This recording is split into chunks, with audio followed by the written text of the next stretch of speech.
Los Angeles, 1982.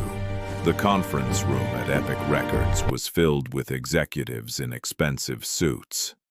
At the head of the table sat Walter Yetnikoff, president of CBS Records. Across from him, Michael Jackson, 23 years old, holding a cassette tape that would change music history forever. The tape contained 9 songs. Walter wanted 3.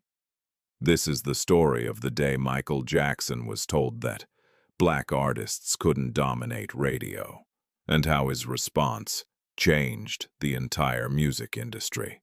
If you want to discover the untold stories of how Michael Jackson fought the system that tried to limit him, hit subscribe, because what happened in that boardroom almost killed the biggest album of all time.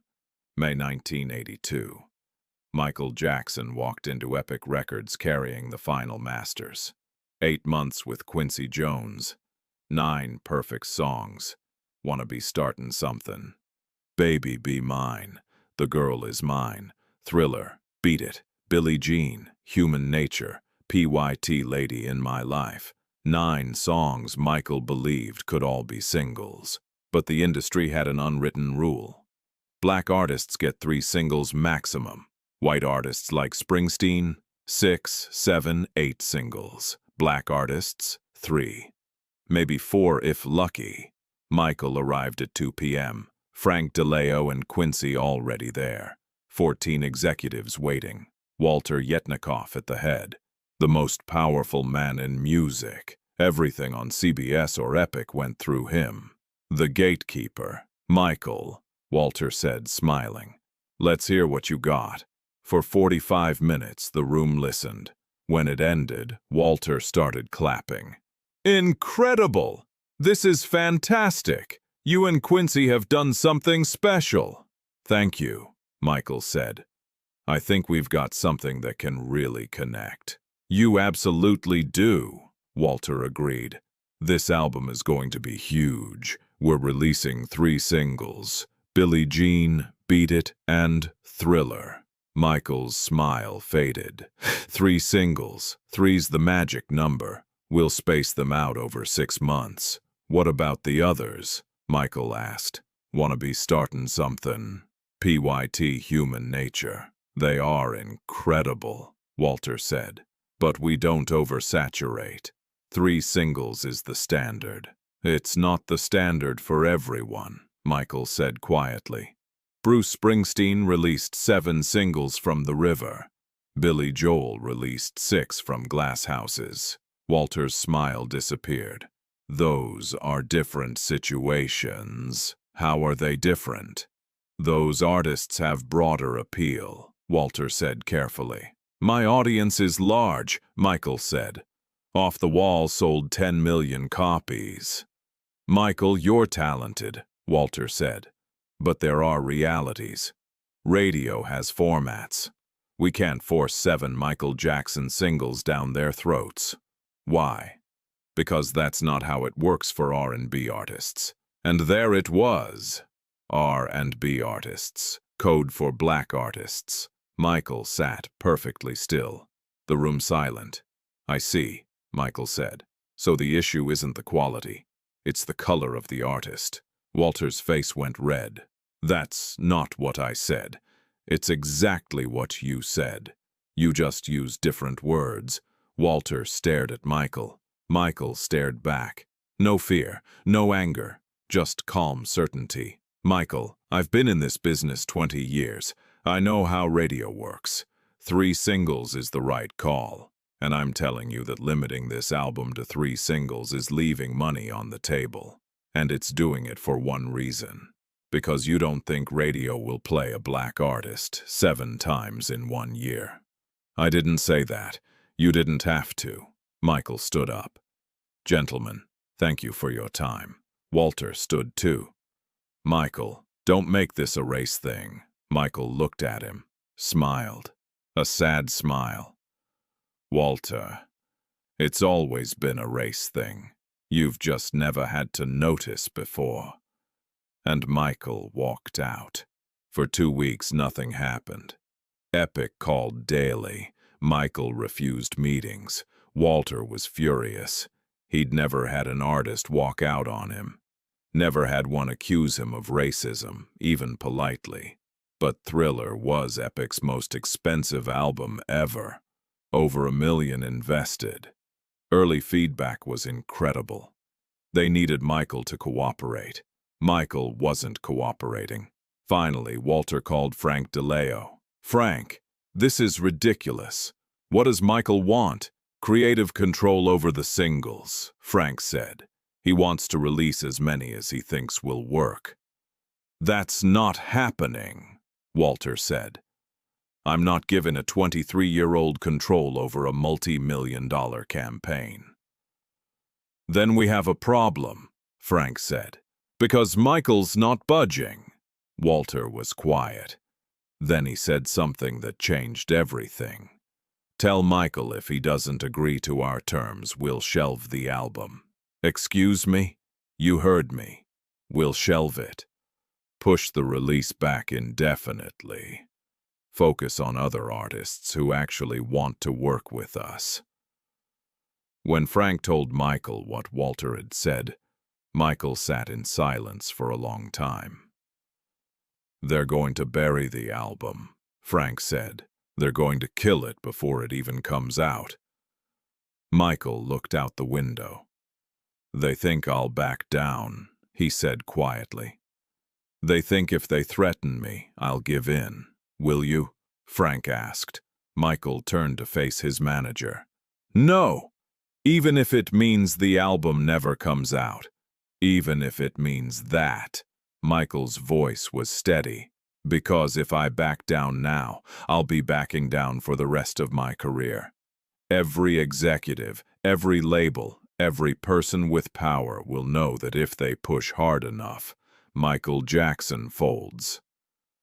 And I won't live like that." "But this album," Frank said desperately. "Michael, this could be the biggest album of your career, maybe of anyone's career. And you're willing to let it die over a principle." "It's not just a principle," Michael said. "It's everything. Don't you see?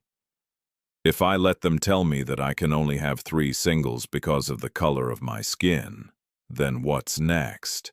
Do they tell me what songs to write, what to wear, who to work with? Where does it stop? So what do we do?" Michael smiled. "We call their bluff." The next day, Michael's attorney sent a letter. Michael Jackson was prepared to buy back the Thriller masters, all of them, for full production cost plus 20%. If Epic refused, Michael would sit on the album indefinitely. When Walter received the letter, he called an emergency board meeting. "He's willing to kill his own album," one executive said. "He's not bluffing," Walter said quietly. "When he makes up his mind, he doesn't change it. So what do? We have $1 million invested."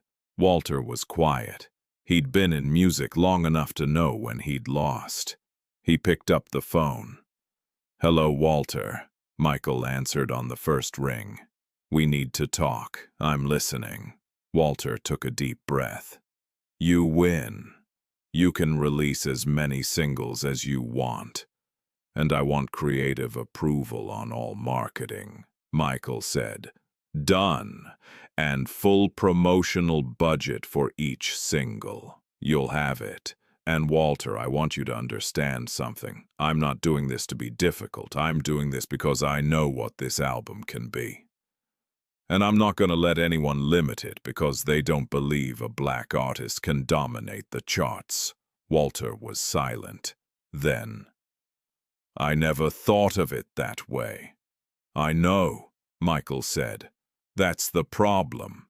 Thriller was released November 30th, 1982. The Girl Is Mine 2 weeks before, number 2. Billie Jean in January 1983, number 1 for 7 weeks. Beat It in February, number 1. Wanna Be Startin' Something in May, top 5. Human Nature in July, top 10. PYT in September, top 10. Thriller in January 1984 with the video, Top 5, 7 singles, all hits, all dominating radio, all proving Walter wrong. By March 1984, Thriller sold 30 million copies. Best-selling album in history. Michael was the biggest star on the planet. Walter called in April 1984. Michael, I owe you an apology. You were right about everything. I don't need an apology, Walter. I need you to remember this the next time you're with a young black artist who has a vision. I will, Walter said, voice thick. I promise. Did you really think I'd back down? Honestly? Yes. I thought you'd fold. Why? Because everyone does. Everyone except you. You thought I'd fold because you've never met anyone who believed in themselves more than they feared you. That's it, isn't it? Walter was quiet, then laughed. A real laugh. You're right. I'll never make that mistake again. Good, because there are more artists coming. More young black kids who'll walk into rooms and be told they can't do something because of how they look. When they do, I want you to remember Thriller. Remember you tried to limit it to 3 singles. Remember what happened when you let the artist lead. I'll remember. Years later, Walter would say his biggest mistake was doubting Michael. He'd say Michael taught him a lesson that changed how he approached artists. But he'd also admit in that 1982 conference room, when Michael called him out, his first instinct wasn't to listen. It was to punish, to prove he was in control. Only when Michael refused to be intimidated did Walter realize he was dealing with someone who couldn't be controlled, someone who knew their worth. Thriller won 8 Grammys, broke every record, made Michael a global icon. But more than that, it changed the industry. After Thriller, labels couldn't use the same excuses. They couldn't say black artists couldn't sustain multiple singles, because Michael Jackson proved them all wrong. What would you have done if the entire industry told you to stay in your place? Would you have taken the 3 singles? Or would you have fought like Michael? If this story showed you the power of believing in yourself even when the most powerful people in the industry tell you no. Subscribe to Michael Jackson Hidden Legacy.